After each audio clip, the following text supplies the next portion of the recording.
Hi, everybody, and welcome to Talk It Out. We are now on episode 4 of Talk It Out, which is great. We had a lot of really good episodes already, so feel free to check those out. Today, I'm joined by Morgan Humberger, who is running our collegiate recovery program. Morgan, thank you so much for joining us today. Please introduce yourself a little bit, and then we'll get started. Yeah. So, hi, I'm Morgan. I'm the Collegiate Recovery Coordinator for Tritons in Recovery, which is our recovery program here on campus.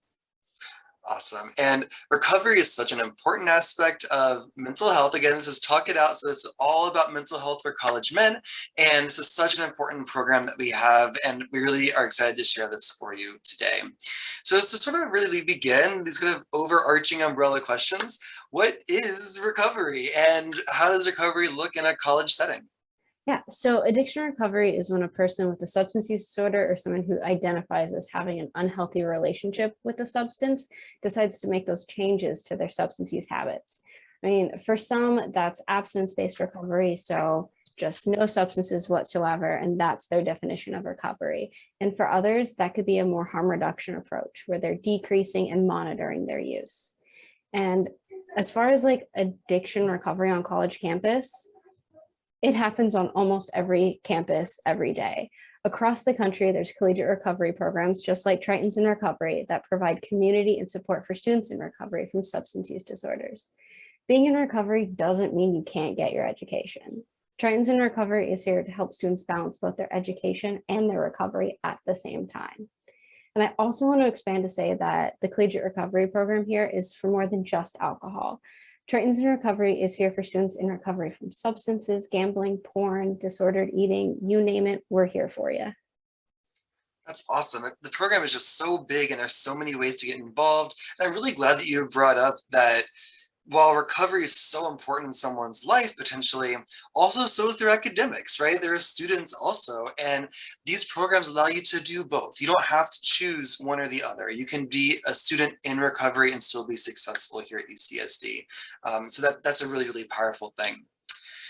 Sort of switching into sort of recovery for men, like college men, what are some common things that you hear from students or college, just different things about college men in recovery? From meeting with and like talking to so many men in recovery, the most common thing that I'm hearing is that there's these feelings of like shame and embarrassment and a stigma around, getting help. There's this idea that men are supposed to have it figured out and just like tough through all of their problems. Their struggles just aren't as validated as frequently as they're supposed to be. I was speaking with a guy recently who shared how he feels as though like everyone around him has it together, but he just can't shake off that imposter syndrome that he's getting. And he just can't feel comfortable in his recovery yet because he doesn't feel like he has it as together.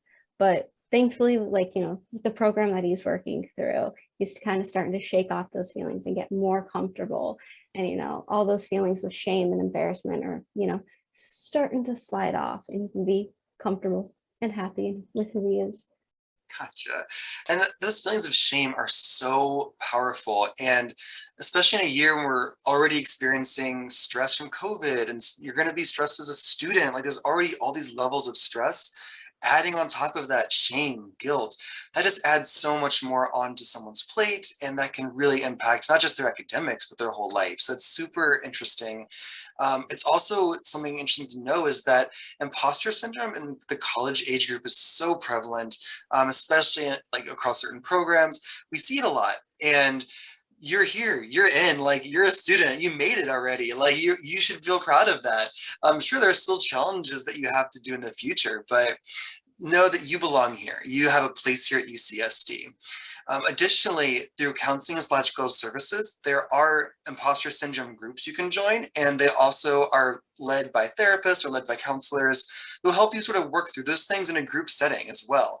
Like we said, it's a really prevalent thing. And so a lot of other students are struggling with very similar issues. And students that I've talked to, sort of outside of the recovery space, but students I've talked to who have participated in similar programs have found that to be so useful, not just for their own psychological and mental well-being, but to sort of find that community of people, like, oh, I'm not alone here. This is a space for me and I belong. So I think there's lots of really, really good inroads, lots of opportunities to look into feeling that you belong here as well. sort of taking all that you just said and sort of giving the elevator speech down into a little bit. What is just what's one thing you wish that college men knew about recovery? The recovery program here is open to them. Tritons in Recovery is open to all students at any stage of recovery without shame or stigma. Everyone's pathway to recovery is unique, and the Collegiate Recovery Program offers personalized one-on-one meetings to support students with their recovery and the issues that they are facing. This includes connecting students with resources on campus that they might not even know about, like the basic needs or substance-free and recovery housing. Gotcha. And there are a lot of resources here that even I'm only been here for a year and I'm still discovering stuff that UCSD offers for students. Like there's a lot of stuff. So what resources, programming, stuff like that are available for men who have an interest in recovery or if they just want to know more about their own use?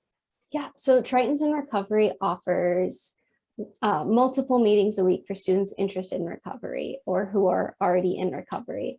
For example, we have a Smart Recovery meeting, which is currently meeting this summer every Monday.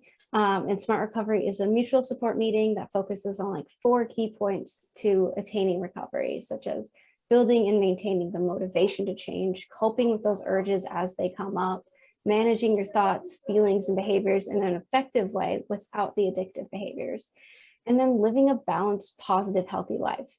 These meetings are going to be led by a certified facilitator like myself, and they teach tools and skills to lead that balanced lifestyle.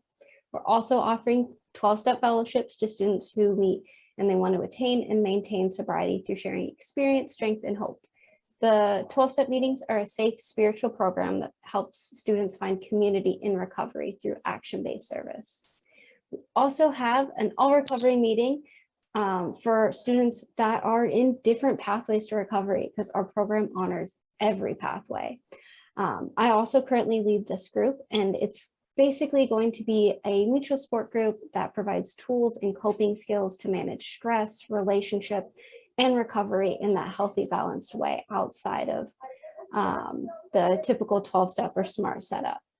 And beyond the individual in recovery, we are also offering a friends and family meeting for people of friends, family, and loved ones with a substance use disorder.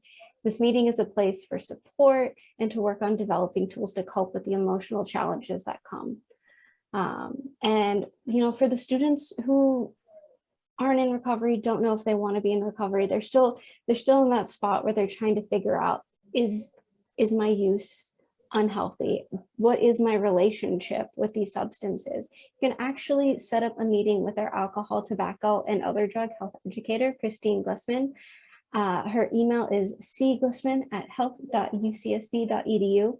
And if you feel like reaching out to me, have any questions about recovery, Tritons in Recovery, or just what recovery means, you can email me at mhumberger@health.ucsd.edu.